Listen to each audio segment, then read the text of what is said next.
शाम के 5 बज रहे हैं। अब देखिए 24 घंटे 24 रिपोर्टर, खबरों का हर रंग हमारे रिपोर्टर्स के साथ। 24 घंटे 24 रिपोर्टर में अगले आधे घंटे में देश दुनिया की हर बड़ी खबर हम आपको दिखाएंगे। लेकिन पहले आइए देखते हैं इस शो की 4 बड़ी खबरें क्या हैं। नीरज राजपूत बताएंगे म्यांमार में घुसकर सेना ने मार गिराए 40 से ज्यादा उग्रवादी। बीजेपी ने मोदी की पीठ थपथपाई, कांग्रेस ने सेना को दिया श्रेय। इसके बाद उमेश पाठक के साथ देखिए फर्जी डिग्री विवाद में फंसे दिल्ली के पूर्व कानून मंत्री जितेंद्र तोमर को फैजाबाद के अवध यूनिवर्सिटी लेकर पहुंची दिल्ली पुलिस। तोमर की जगह अब कपिल मिश्रा को कानून मंत्री बनाने की तैयारी की जा रही है दिल्ली में। प्रफुल्ल श्रीवास्तव के साथ देखिए योग दिवस से सूर्य नमस्कार हटाने को लेकर शंकराचार्य स्वरूपानंद सरस्वती नाराज, कहा बिना नियम योग करने से कोई फायदा नहीं है। और इसके बाद मेरे साथ देखिए तत्काल टिकट कैंसिल करने पर 50% तक मिलेगा रिफंड। अब एसी में तत्काल बुकिंग 10 बजे से, स्लीपर की तत्काल बुकिंग 11 बजे से। सबसे पहले लेकिन आइए देखते हैं आज की बड़ी खबर।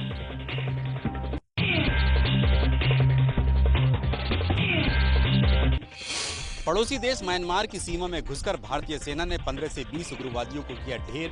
मणिपुर में 18 जवानों की शहादत का लिया बदला। भारतीय सेना ने लंबे अरसे बाद किसी दूसरे मुल्क में घुसकर बड़े कमांडो ऑपरेशन को अंजाम दिया है। बताया जा रहा है कि सोमवार देर रात सेना के स्पेशल पैरा कमांडोज ने मणिपुर और नागालैंड की सीमा से सटे म्यांमार के 2 अलग-अलग इलाकों में अचानक धावा बोला और NSCN खापलांग गुट के ट्रेनिंग कैंप को तबाह कर दिया। इस कार्रवाई में 15 से 20 उग्रवादियों के मारे जाने की खबर है। सूत्रों के मुताबिक भारतीय सेना ने म्यांमार की सेना और NSCN खापलांग गुट के बागियों के सहयोग से इस ऑपरेशन को अंजाम दिया। बताया जा रहा है कि प्रधानमंत्री नरेंद्र मोदी ने खुद इस कमांडो ऑपरेशन को मंजूरी दी, जिसके बाद राष्ट्रीय सुरक्षा सलाहकार अजीत डोभाल की अगुवाई में इसे अंजाम दिया गया। ऑपरेशन के लिए डोभाल PM के साथ बांग्लादेश दौरे पर भी नहीं गए थे। 4 जून को उग्रवादियों ने भारतीय सेना के काफिले पर घात लगाकर हमला कर दिया था, जिसमें 18 जवान शहीद हो गए थे। ये मणिपुर में सेना पर हुआ सबसे बड़ा हमला था। म्यांमार में भारतीय सेना के कमांडो ऑपरेशन में सुषमा स्वराज के विदेश मंत्रालय का अहम योगदान। कई सालों की कोशिशों के बाद उग्रवादियों की सफाई के लिए तैयार हुआ म्यांमार।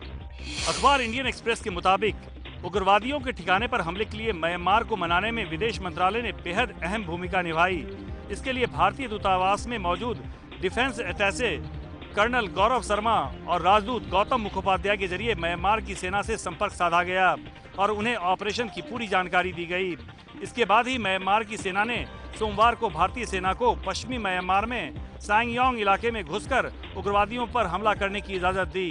अखबार के मुताबिक अगस्त 2014 में विदेश मंत्री सुषमा स्वराज के म्यांमार दौरे के वक्त ही वहां की सैनिक सरकार ने उग्रवाद के खिलाफ सहयोग का वादा किया था। इसी के बाद इस साल की शुरुआत में म्यांमार की सेना ने तागा इलाके में NSCN खापलांग गुट के उग्रवादियों के ठिकाने पर हमला भी किया था, लेकिन उग्रवादी भाग निकले थे। म्यांमार में घुसकर उग्रवादियों को मारने पर बीजेपी ने की प्रधानमंत्री नरेंद्र मोदी की तारीफ। सरकार ने कहा अब देश पर हमला करने वालों को उनके घर में घुसकर मारेंगे। मोदी जी ने चुनाव से पहले कहा था, ना आंख झुका के जिएंगे, ना आंख उठा के जिएंगे, मगर आंख मिला के जिएंगे। और कल जिस प्रकार से म्यांमार की बॉर्डर पे जो 18 जवान हमारे शहीद हुए थे, उनकी आहुति, जो जीवन की आहुति उन्होंने दी थी, उसके बदले को अंजाम दिया गया। ये अपने आप में एक बहुत बड़ा मोरल बूस्ट है हिंदुस्तान की आर्मी के लिए, सभी हिंदुस्तानियों के लिए। चुनौती तो है और चुनौती को हाथ में लेते हुए जो काम किया देश हित में, और देश वाला सब मिल करके उसको, हम लोग को इसको सैल्यूट करना चाहिए, सेना के जवानों को और जितने भी लोग इसमें जुड़े हुए हैं। हिंदुस्तान की सेना अब से हॉट परसूट करेगी, पीछा करेगी और ऐसे मिलिटेंट्स को और ऐसे कैंपों को बर्बाद करके रहेगी। म्यांमार ऑपरेशन का श्रेय प्रधानमंत्री को देने पर कांग्रेस ने जताया ऐतराज। महासचिव दिग्विजय सिंह ने कहा मणिपुर में अपनी नाकामी छिपाने के लिए श्रेय ले रही है मोदी सरकार। देश में पहली बार इतना बड़ा हमला आतंकियों ने भारतीय सेना पर किया। इनकी असफलताओं को छिपाने के लिए ये श्रेय लेने के होड़ में लगे हुए हैं। अगर श्रेय जाता है तो बहादुर जवानों को जाता है, भारतीय सेना को जाता है कि उनको जाता है? MEA को नहीं जाता, जो जिन्होंने बातचीत की, वहाँ के गवर्नमेंट को कॉन्फिडेंस में लिया, फिर जाके इस तरह की ये अगर कोई भी सरकार होती तो यही कदम उठाती, क्योंकि इतनी बड़ी घटना पहली बार हुई है। 21 जून को अंतर्राष्ट्रीय योग दिवस से कार्यक्रम से सूर्य नमस्कार को हटाए जाने से नाराज हुए द्वारका पीठ के शंकराचार्य स्वामी स्वरूपानंद सरस्वती। कहा, मुसलमानों को वीटो का अधिकार क्यों दे रही है सरकार। हम पूछते हैं कि मुसलमानों को वीटो पावर क्यों दे दिया जाता है कि अगर हमारी कोई बात अच्छी है, लोकोपकारी है और सबके लिए कल्याणकारी है, तो वहाँ अगर मुसलमान बैठा है तो हम उसको क्यों बदलें। आप सूर्य नमस्कार को इसलिए अगर हटाते हैं कि उसको मुसलमान नहीं मानते हैं और इतराज़ करते हैं, इसका मतलब ये है कि आप उनको वीटो पावर देते हैं और हिंदू मुसलमानों हमेशा के लिए अलग अलग करते हैं दोनों को। दरअसल कुछ मुस्लिम संगठनों के विरोध को देखते हुए योग दिवस के कार्यक्रम में सूर्य नमस्कार को शामिल नहीं करने का सरकार ने ऐलान किया है, जिसको लेकर शंकराचार्य नाराज हैं। तो योग दिवस पर विवाद जारी है। आगे बढ़ते हैं और बात करते हैं दिल्ली के पूर्व कानून मंत्री जितेंद्र सिंह तोमर की, जिन्हें आज दिल्ली पुलिस यूपी के फैजाबाद लेकर पहुंची। तोमर ने फैजाबाद की अवध यूनिवर्सिटी से ही बीएससी की डिग्री लेने का दावा किया है।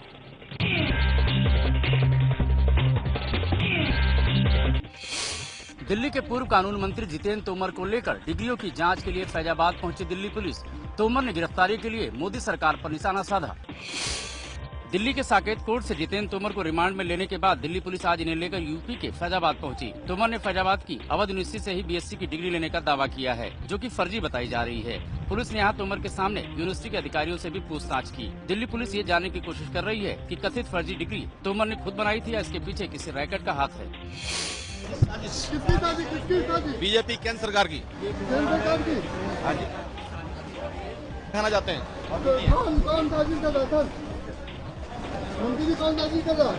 जी बता तो दिया यार, क्या केंद्र सरकार कोई साजिश कर रही है? बिल्कुल बिल्कुल बिल्कुल बिल्कुल। चलिए सरकार को काम नहीं करने दिया जा रहा है। हाँ बिल्कुल बिल्कुल। जितेंद्र तोमर के वकीलों की तरफ से दिल्ली के सेशंस कोर्ट में आज जमानत के लिए अर्जी भी लगाई गई है, जिस पर कल सुनवाई हो सकती है।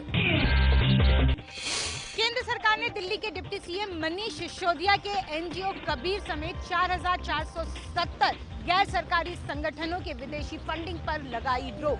वित्तीय अनियमितताओं का हवाला देकर की कार्रवाई।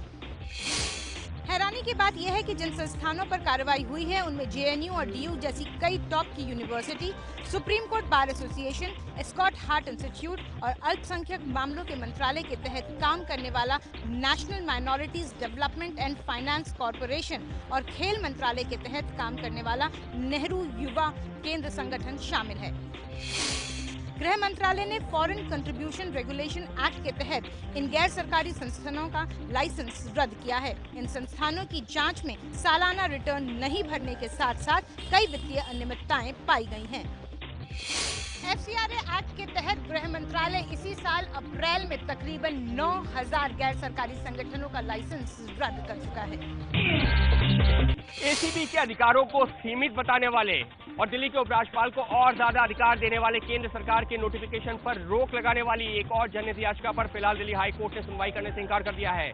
याचिका में मांग की गई थी कि केंद्र सरकार के 21 मई के नोटिफिकेशन पर रोक लगाई जाए। इसके साथ ही केंद्र सरकार के द्वारा पिछले साल 23 जुलाई 2014 को जारी नोटिफिकेशन पर भी रोक लगाई जाए। उस नोटिफिकेशन में कहा गया था कि एंटी करप्शन ब्रांच के पास में वो अधिकार नहीं है कि वो केंद्र सरकार के अधीन आने वाले कर्मचारियों के खिलाफ कार्रवाई करे।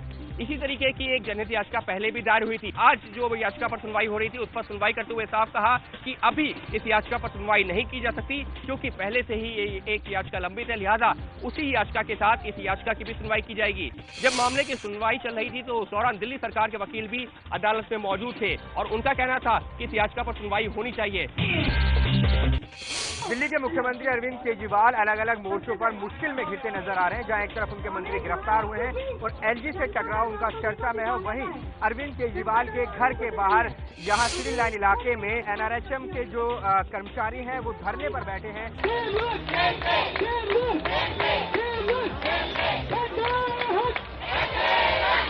कॉन्ट्रेक्चुअल में भी अलग अलग पे केले तो उसके मान रहे। काम है क्या, उनसे ज्यादा हम काम करते हैं, लेकिन हमारी तनख्वाह उनसे आती है। 1/3 काम में मिस्टर केजरीवाल करके दिखा देंगे काम। इनमें ज्यादातर महिलाएं हैं जो स्टाफ नर्सिंग में है, और वो महिलाएं हैं जो डिलीवरी के दौरान बच्चों की देखभाल करती हैं। तो अब देखना होगा कि अरविंद केजरीवाल या उनके मंत्री हेल्थ मिनिस्टर सत्येंद्र जैन कब तक इनकी मांगों पर कोई सुनवाई करते हैं, कोई आश्वासन इनको दिया जाता है।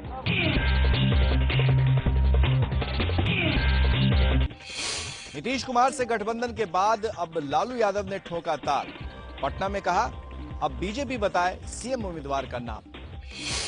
नीतीश ऑलरेडी मुख्यमंत्री है, मुख्यमंत्री अगला हमारा है, और बीजेपी में दम है। बात करो, बीजेपी में दम है तो तुम हमारा मुख्यमंत्री घोषणा करो। तुम्हारा कौन है दम तो बताओ कि तुम्हारा कौन है। हिम्मत नहीं है, नहीं कर पाएंगे ये लोग। हम लोगों ने पूरे डंका और चोट पर ऐलान कर दिया कि हमारा ये होगा, अभी है वही होगा। अब ये कनखी मारेंगे चारों तरफ बीजेपी के लोग, कहीं ठाकुर लोगों में जाएंगे। आपको बना रहे हैं जैसे राजनाथ जी को बना रहे थे लोग पार्लियामेंट में, ऐसे यादव में घूमेगा। नंद किशोर क्या जाएगा, तुमको बना रहे हैं, रामकृपाल को बनाएगा, हुकुमदेव जी को बनाएगा। यादव जाति के लोग पॉलिटिकल लोग हैं, जहां लालू है वहीं हमारी महान जनता है। 2 दिन पहले ही लालू यादव ने बिहार चुनाव के लिए नीतीश कुमार को गठबंधन के सीएम पद का उम्मीदवार घोषित किया था। हालांकि आरजेडी और जेडीयू के बीच अब तक सीटों के बंटवारे पर समझौता नहीं हुआ है। हमारे साथ हैं बीजेपी के वरिष्ठ नेता और बिहार के पूर्व उप मुख्यमंत्री सुशील मोदी। आपकी पार्टी में कौन होगा जिसकी छवि लेकर, जिसके सामने आप नीतीश कुमार या लालू यादव को चुनौती दे पाए?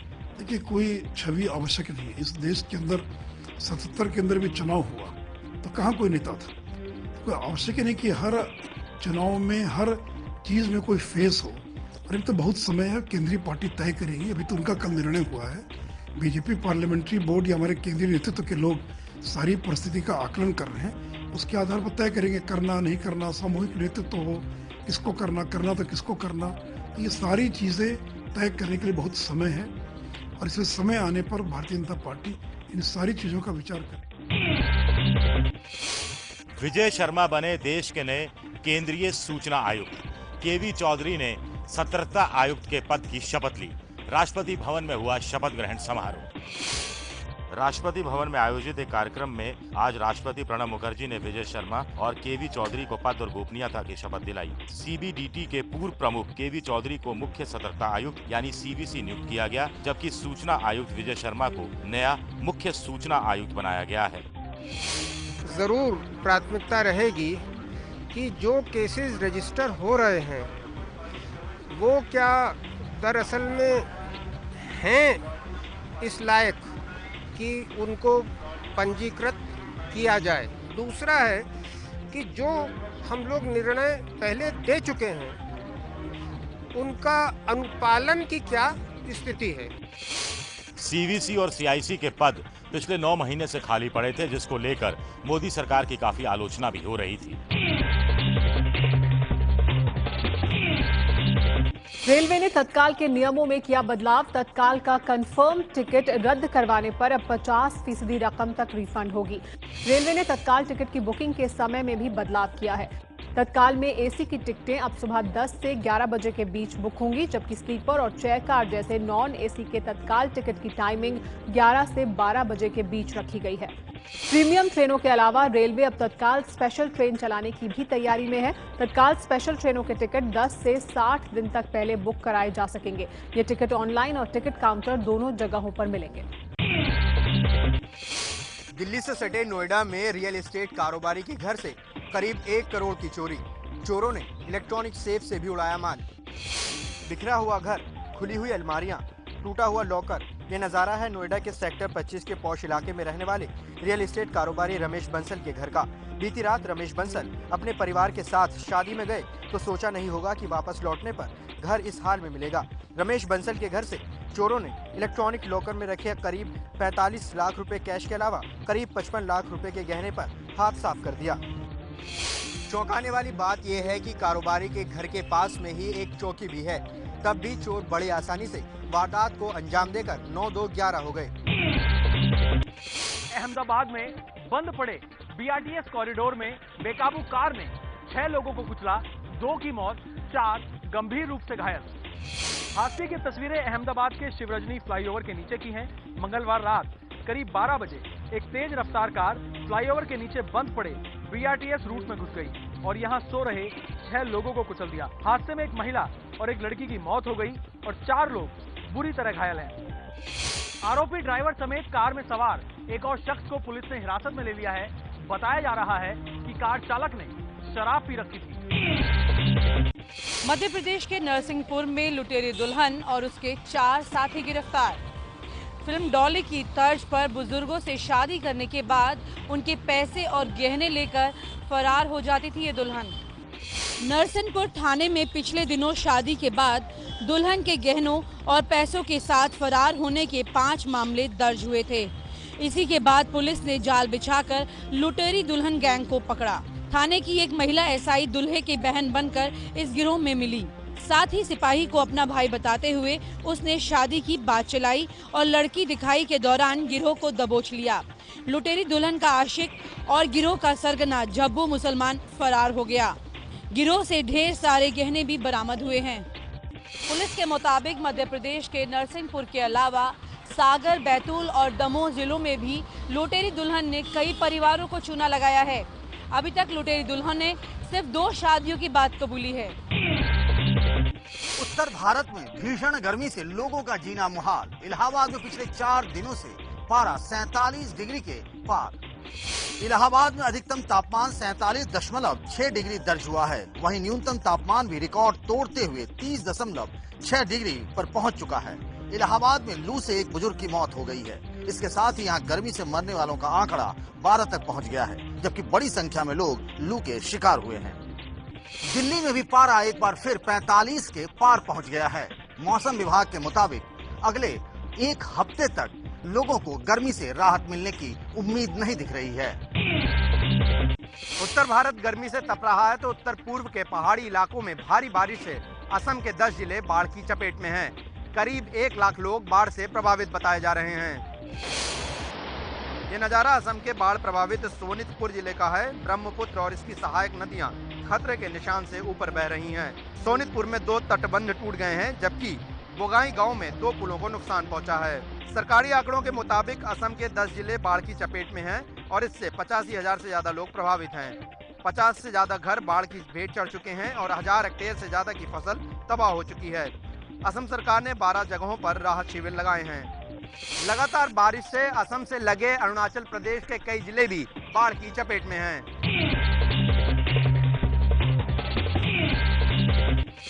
भारत में टेस्ट रिपोर्ट में फेल होने वाली मैगी सिंगापुर की जांच में पास हो गई है। सिंगापुर सरकार ने भारत से इंपोर्ट हो रही मैगी से बैन हटाते हुए कहा है कि ये सेहत के लिए हानिकारक नहीं है। सिंगापुर सरकार के ऐलान के बाद मैगी बनाने वाली कंपनी नेस्ले इंडिया के शेयरों में 9% से ज्यादा का उछाल दर्ज हुआ है। पिछले हफ्ते भारत में मैगी पर बैन के बाद नेस्ले इंडिया के शेयरों के दाम 10% से ज्यादा गिर गए थे। इस बीच नेस्ले इंडिया ने दावा किया है कि जिस कारखाने में बनी मैगी को कंपनी भारत भर में सप्लाई करती है, वही खेप सिंगापुर भेजी जाती है। सिंगापुर में मैगी से बैन हट गया है। अब इंतजार इंग्लैंड सरकार की जांच रिपोर्ट का है, जिसने मैगी विवाद के बाद इसके नमूनों को जांच के लिए भेजा है। ब्रिटिश सेना में रॉयल गोरखा राइफल्स के 200 साल पूरे। लंदन में हुए शानदार समारोह में प्रिंस फिलिप और महारानी एलिजाबेथ शामिल हुए। लंदन के रॉयल हॉस्पिटल चेल्सिया ग्राउंड में हुए इस आयोजन में Prince Charles royal Gorkha rifles के कर्नल इन चीफ की हैसियत से पहुंचे। प्रिंस हैरी ने भी इसमें शिरकत की। प्रिंस हैरी अफगानिस्तान में अपनी तैनाती के दौरान गोरखा बटालियन में ही थे। अपने 200 साल के इतिहास में रॉयल गोरखा राइफल्स को बहादुरी के लिए 13 विक्टोरिया क्रॉस से सम्मानित किया जा चुका है। पहले और दूसरे विश्व युद्ध में 2 लाख से ज्यादा गोरखा सैनिक ब्रिटिश सेना की तरफ से शामिल हुए थे और 45,000 गोरखा सैनिकों ने लड़ते हुए अपनी जान दी थी।